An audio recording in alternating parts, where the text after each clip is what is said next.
Life Coach D coming at you, and I'm coming at you once again with Vision Chronicles. So I began to talk to you guys in the last video about the whole 6th, 7th, and 8th grade experience. One of the things I wanted to share is that I'm a man of faith, and I remember just being in church pretty much all my life, and being in church as a kid. I got a lot of stories about that, but I won't digress.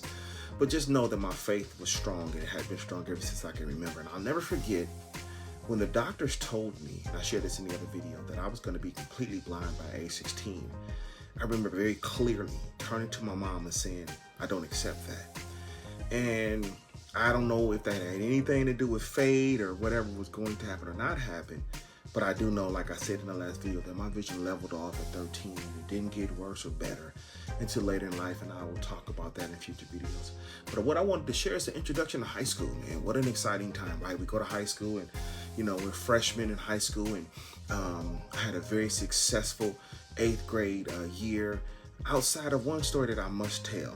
So keep in mind that my vision is an anomaly in a lot of situations growing up, and there was not a whole lot of kids that I was walking around with the big books and the things that I had to endure. So they were always trying to figure out how they can accommodate me and how they can make things easier. I was very, very good in math. One of the top in my class in 8th grade, and one of the most devastating things that could have ever happened is they thought it was going to be a huge challenge for me going into 9th grade. And so what they did, sorry about that, and so what they did is they decided to put me in what they thought would just be math to carry me along, and what it actually ended up being was remedial math. And in my 9th grade year, I was forced to repeat 7th and 8th grade math, and I left 8th grade in pre-algebra and was doing very well with it, and that set me back. Once again, I'll talk about that a little bit later, and I do write about this in my book as well. But just know that was very devastating, and I pretty much staged a rebellion in 9th grade, and I got sick of being in these special education classes with people from every disability you can name, whether it was somebody that was in a wheelchair, whether it was somebody deaf, whether it was somebody who was nonverbal. They just glumped me in this class. Now, mind you, I was very, very smart, very, very intelligent young man, and I had good grades, and I literally failed the first semester because I refused to do any work in any class outside of my elective and PE. And I remember having a conversation with my mom, and she was like, you're only proving them right. Like, by you not doing any work, you're only proving them that what they did was correct. And I was like, Mom, I'm sorry. I was pretty stubborn, still am to this day in a lot of ways. And so I ended up getting it together, long story short, and I ended up doing all of my work. I ended up getting straight A's, and I actually ended up with a mastery award, and it's a patch that's on my Letterman jacket to this day. And it was for outstanding scores on the Michigan assessment test.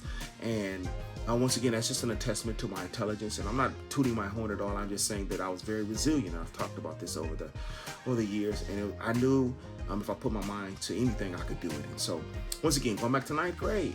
So 9th grade comes, I'm doing very well, excited about track season. Mind you, I told you that I was very, very good. I finished 8th grade, finishing first in the 100-meter dash, and then finishing second by a lean in the hurdles, because I was told that my nemesis was coming for me. And what I did, and I coached every kid that I've ever coached in the last 30 years to not do this, is I turned and looked at him at the finish line, and he outleaned me.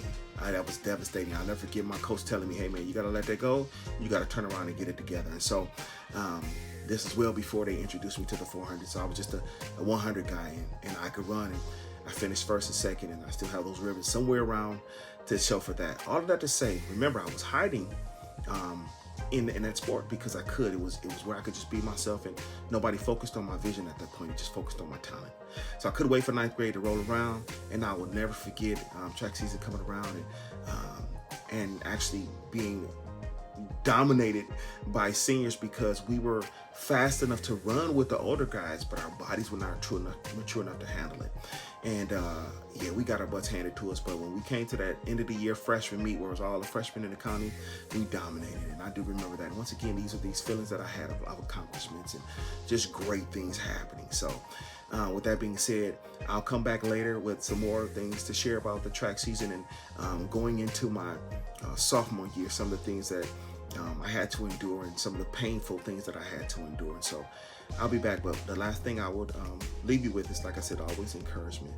Just remember that life is an amazing thing. And what you do with life is determined by how you feel about your life. So if you don't feel like life is worth living, if you don't feel like life is worth exploring, doing something different, challenging yourself to be better, then life is going to be whatever you put into it. So, but I encourage you guys to make sure that you accept life no matter what cards have been dealt with you for what it is, and then do the best that you can do with what you have.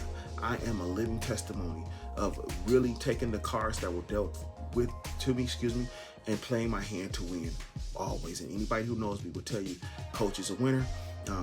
He teaches us to be winners, and it all derives from the adversity that I've had to endure, and that's my vision and the vision losses. So that's my encouragement. So until you guys hear from me again, I just remember your lives are very valuable. Much love. God bless you. Peace be the journey, and the Vision Chronicles continue.